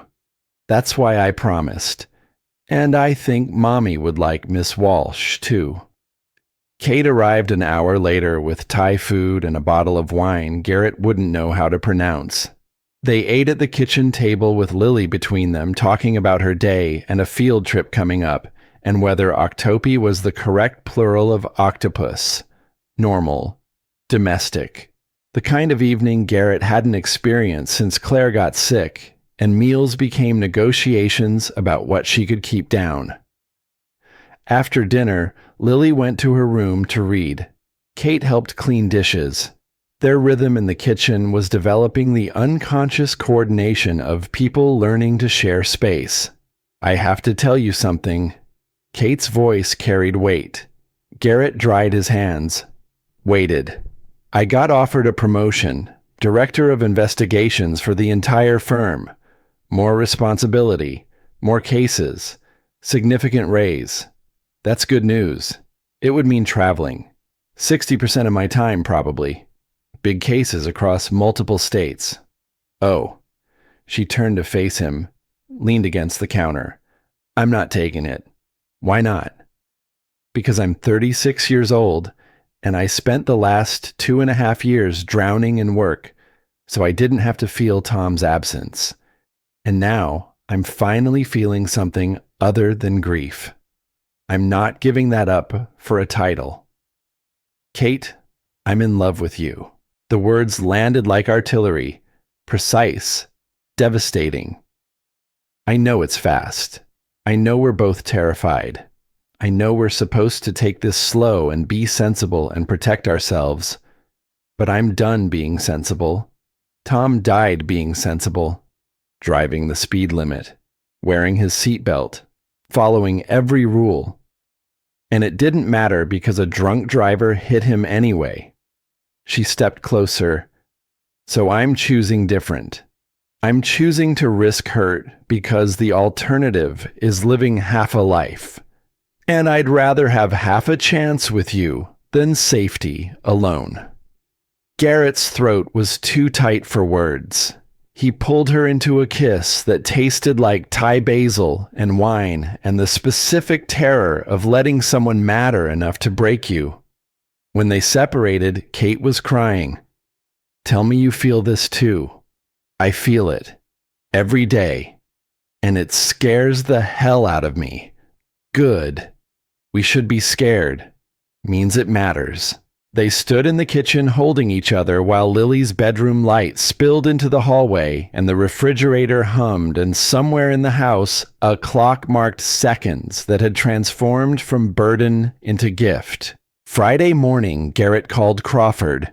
I appreciate the offer, but I'm declining. The silence on the other end lasted 3 seconds. May I ask why $210,000 is extremely generous for someone with your background? It's more money than I've ever dreamed of making, but it would require me to become someone I'm not. Corporate, traveling, away from my daughter for weeks at a time. I spent 16 years doing that. I'm not doing it again. Mr. Hayes, this is a chance to make real change. I make real change every day. Mrs. Patterson's heater breaks. I fix it so she doesn't freeze. Mr. Chen's AC dies in July. I fix it so his kids can sleep. Real people, real problems, real solutions. Success isn't climbing the corporate ladder. It's being able to sleep at night, knowing you kept your promises to your family, your community, yourself. Everything else is just noise. Crawford tried arguing. Garrett listened politely, declined politely, hung up feeling lighter than he had in weeks. Kate called 10 minutes later. Please tell me you didn't just turn down a 6-figure salary to keep fixing air conditioners. I did. Garrett Hayes. You're either the stupidest or the bravest man I've ever met. Can't it be both? She laughed. That sound was becoming necessary to his daily functioning. I have news too. Donovan contacted me. Wants to make amends. What kind of amends? He's donating 80% of his fortune to worker advocacy organizations, selling all his hotels, moving to Montana to start a nonprofit focused on workplace safety education, named it Anton's Legacy, after his father.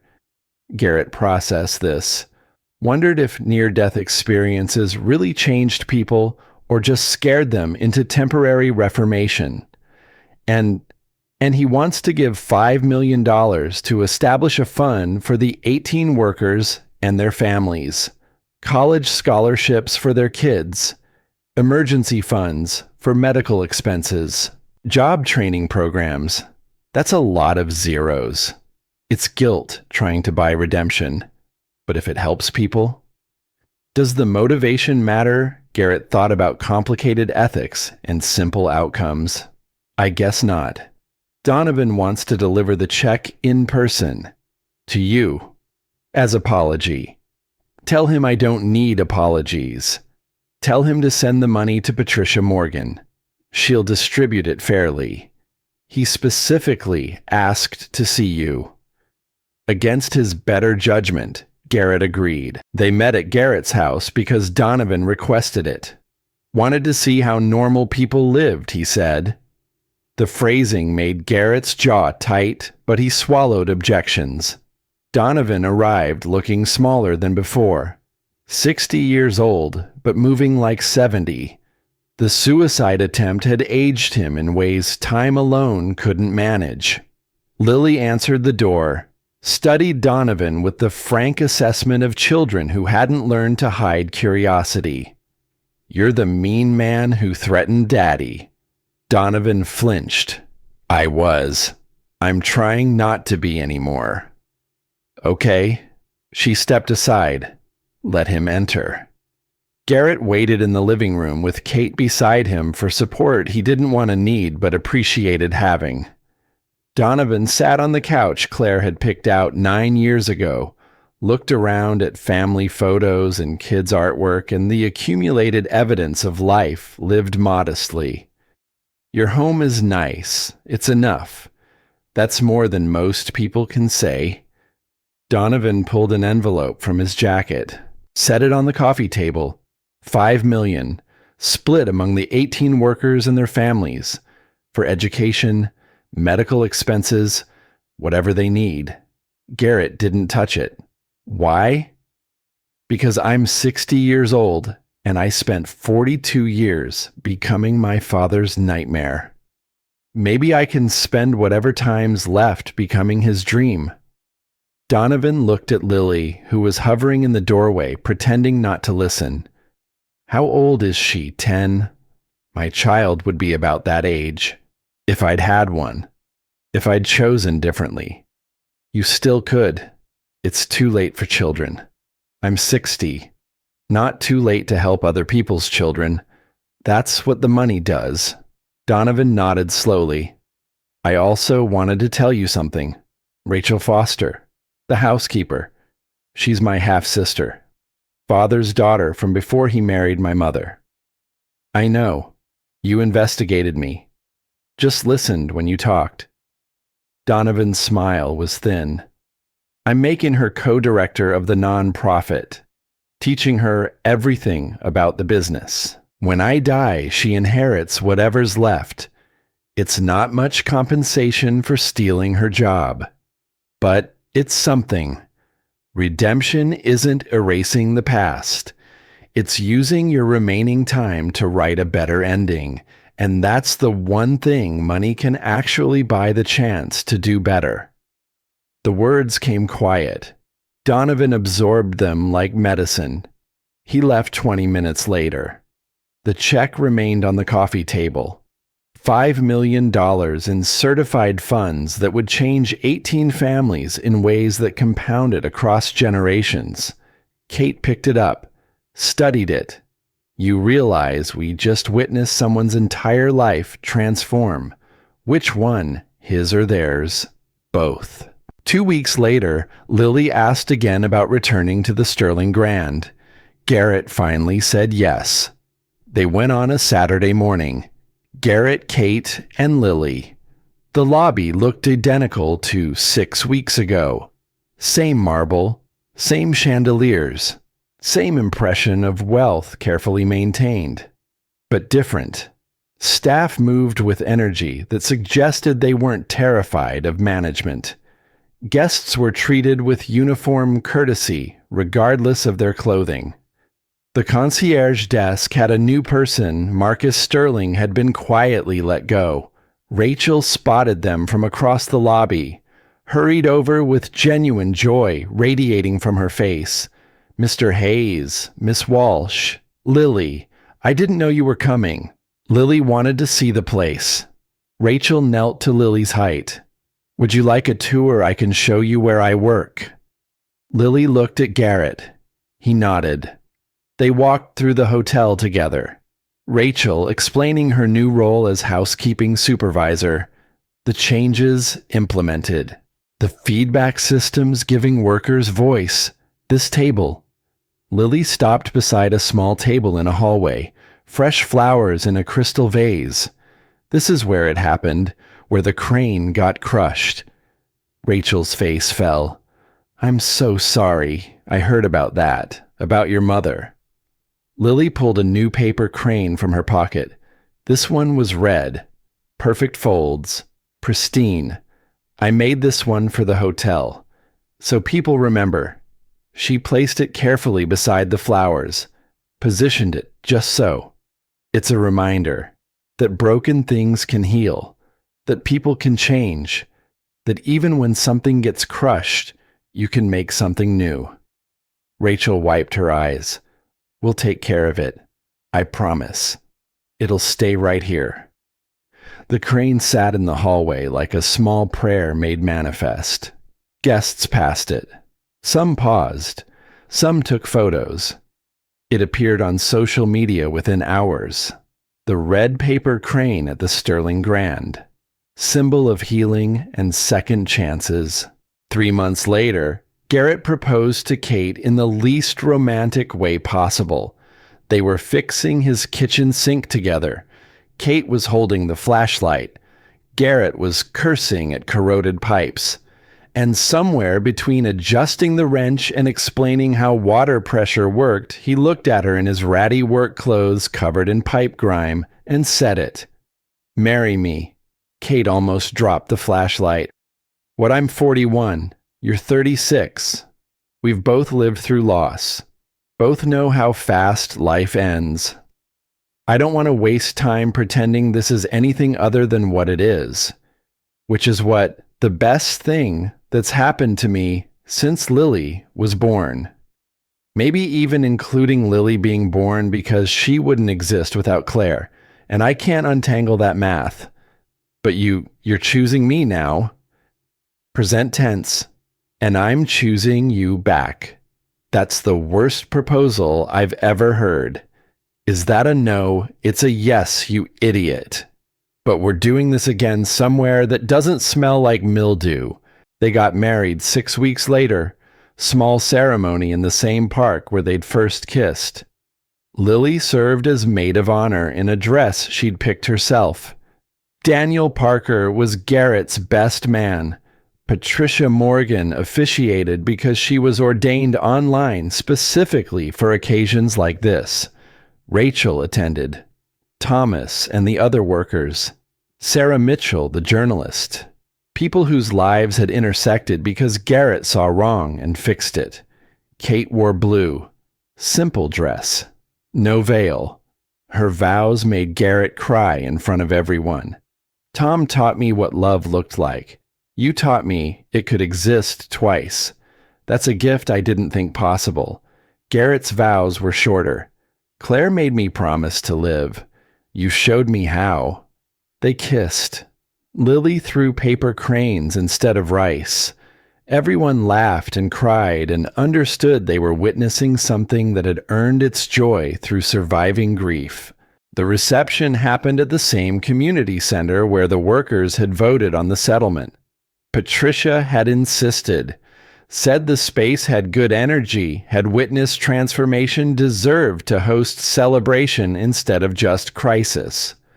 Tables were decorated with paper cranes in every color. Lily had spent 2 weeks folding them with help from Rachel's daughters and Daniel's wife.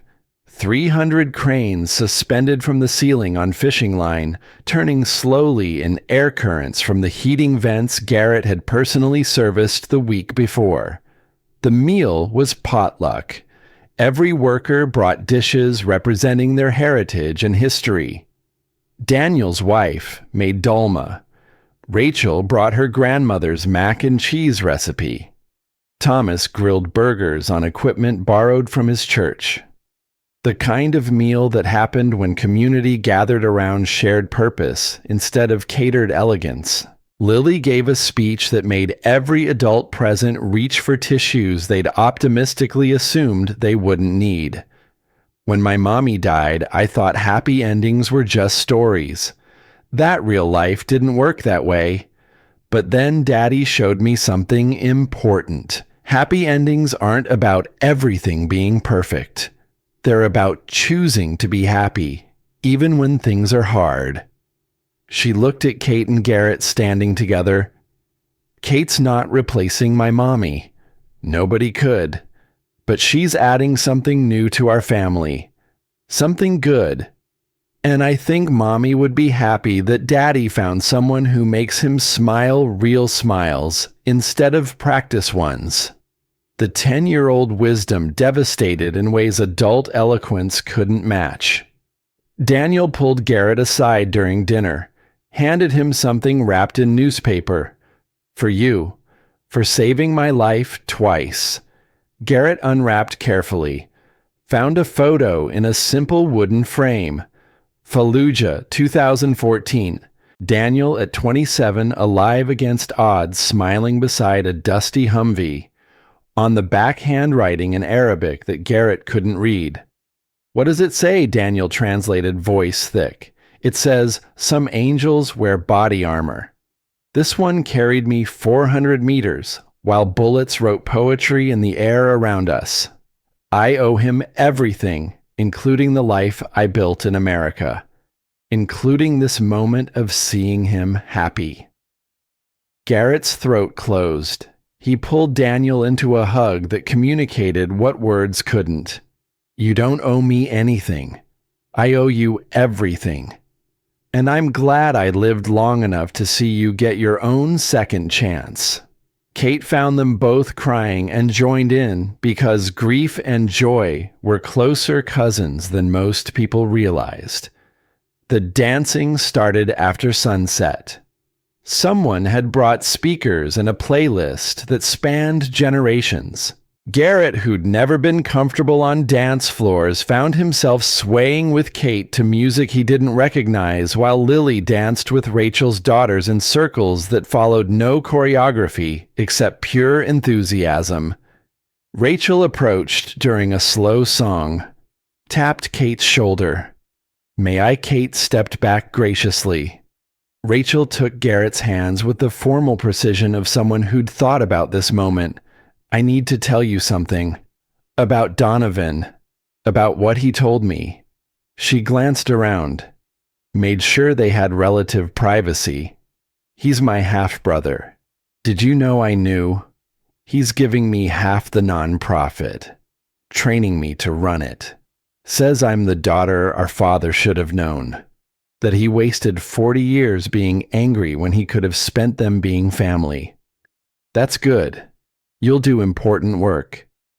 Rachel's eyes filled. He also said you could have destroyed him. After the hospital. After everything. You had ammunition and reason, and you chose mercy instead. I chose truth. That's different than mercy. No, it's not. Truth with compassion is the definition of mercy. They swayed to music neither was really hearing. My daughters ask about you, about the man who helped mommy keep her job. I tell them you're proof that good people exist, that standing up matters, that one person can make a difference. She squeezed his hands. Thank you, not just for me, for my girls. For showing them the world has men like you in it. The song ended. Rachel kissed his cheek and returned to her daughters. Kate reclaimed her husband with a smile that said she'd watched the whole exchange and approved. Later, much later, after most guests had left and cleanup had reduced chaos to manageable disorder, Garrett found himself alone on the community center's back steps. The September night had cooled into autumn proper.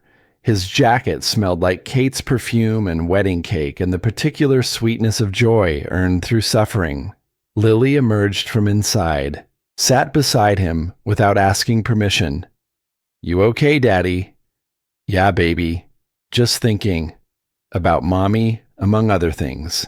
She leaned against his shoulder, 10 years old, and already understanding that some thoughts needed company instead of answers. I talked to her, earlier, in my head. What did you say? Told her about Kate, about the wedding, about how you're happy now. Asked if that was okay. Garrett's chest tightened. What did she say? Lily smiled. She said, "Of course it's okay." Said she picked Kate special. Sent her to us because she knew we needed someone strong enough to love us, even though we're both kind of broken. That's a very specific message. Lily shrugged. Maybe I made it up. Maybe it's real. Does it matter if it helps? No.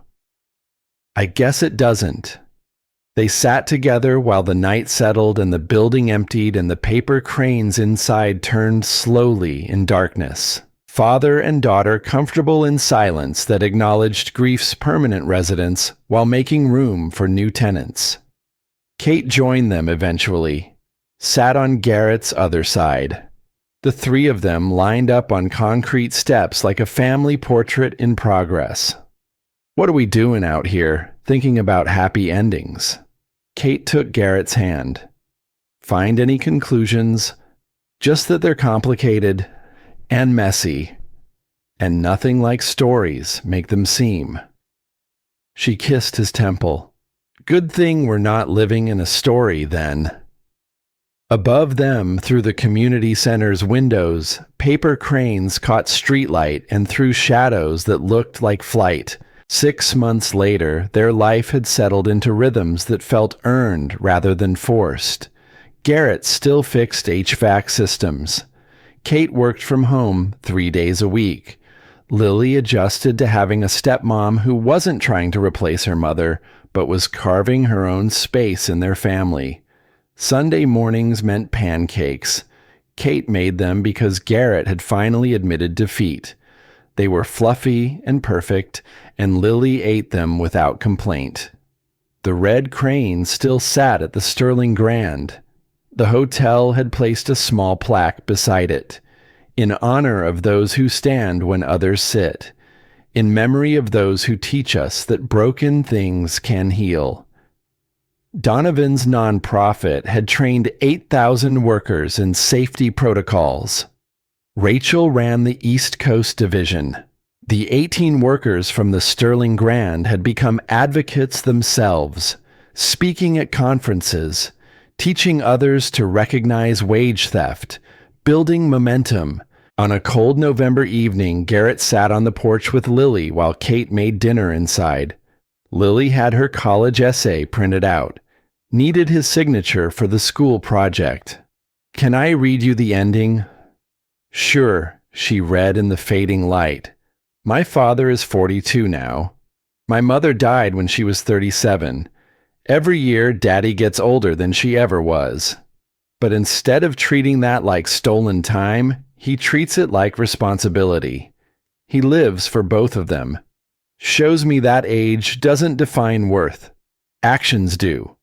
People ask if he regrets fighting that day, risking everything, turning down the high-paying job. And his answer is always the same. The only regrets worth having are the ones where you didn't try. I'm 10 years old. I don't know what I'll do with my life, but I know how I'll do it. With the values Daddy taught me, not through words, through watching him choose right when easy was available, watching him stand when everyone sat, watching him love again after losing everything. That's the measure of a man, not his money, not his title, not how young or old he is. It's the promises he keeps, the children he raises right, the moments he chooses courage over comfort. My father fixes air conditioners, but he taught me how to fix what matters. Lily looked up. Is that okay? It's perfect. Even the part about you crying, especially that part. Kate appeared in the doorway. Dinner's ready. And Garrett, Lily, you're both going to cry more when you taste what I made. They went inside, the three of them, family built from loss and choice, and the particular grace of second chances. Later, after Lily was asleep, Garrett and Kate sat on the couch with coffee and comfortable silence. She leaned against his shoulder. Think we'll make it long-term already have. Everything after this is bonus time. She kissed his temple. I love you. You know that I do. Say it back. I love you too. Even though you make me feel things I thought died with Claire. That's the point. Feeling means living. Garrett's phone buzzed. Email from Crawford at Meridian Hotels. Position still open if you reconsider. $225K now. Can negotiate higher. He deleted it without responding. Kate noticed. Job offer again. Yeah. Tempted. Not even a little. She smiled against his shoulder. They sat together while the house settled around them. The heater kicked on Garrett had installed the new system last month, knew every component intimately. The refrigerator hummed. Lily's bedroom light went dark. Outside, Pittsburgh continued its endless motion. People working, struggling, surviving. Some of them learning from what happened at the Sterling Grand. Some just trying to make rent. Garrett couldn't save them all. Couldn't fix every wrong or right, every injustice. But he could show up every morning and do the work in front of him. Fix the air conditioners. Love his daughter. Build a life with Kate that honored the ones they'd lost while creating something new. That had to be enough. It was enough. In the years after the story took on mythic proportions, the viral video accumulated 100 million views. The Sterling Grand became a case study in labor reform. Donovan's nonprofit expanded to 12 states. The 18 workers saw their children graduate college without debt. But Garrett just fixed air conditioners. When reporters called asking for interviews, he declined. When universities wanted him to speak about standing up to corporate power, he suggested they talk to Patricia Morgan instead. When Lily turned 18 and left for college, Garrett helped her pack with hands that trembled slightly. Watched her drive away in a reliable car purchased with money from the workers' fund Donovan had established. Kate held his hand on the empty porch. You did good. We did good. She corrects me now. Says we. Like she's been here the whole time. I have been. Just took some time to arrive. That night, alone in the house that had seen so much grief and joy, Garrett thought about Claire, about the promise she'd extracted, about whether he'd kept it. The answer came simple, clear. He'd lived, not just survived, actually lived. Built a family from wreckage, helped people who needed it, chose love when fear was easier, stood up when sitting down would have been safer. The measure of a man isn't his headlines or his bank account or his age. It's the promises he keeps when keeping them costs everything. The children he raises to believe doing right matters. The moments he chooses to stand even when everyone else finds a chair. Garrett Hayes fixed air conditioners in Pittsburgh. Raised a daughter who changed the world in ways he never would. Loved two women completely because they each taught him different versions of himself. And when his time came many years later, after Lily's children called him Grandpa and Kate grew old beside him, and the story of the viral video became family legend, he died knowing he'd kept every promise that mattered. The red paper crane remained at the Sterling Grand long after. A reminder that broken things can heal. That courage comes in civilian clothes. That one moment of standing up can ripple across decades. Lily kept her mother's repaired crane on her desk through college, graduate school, and into her career advocating for workers' rights. Showed it to her own children when they asked about their grandfather. This was broken. Grandpa helped fix it. Then he showed the whole world how fixing broken things was the most important work anyone could do. Not with violence, not with wealth, just with showing up and doing what was right when doing nothing would have been easier. That was the legacy. That was enough. That was everything.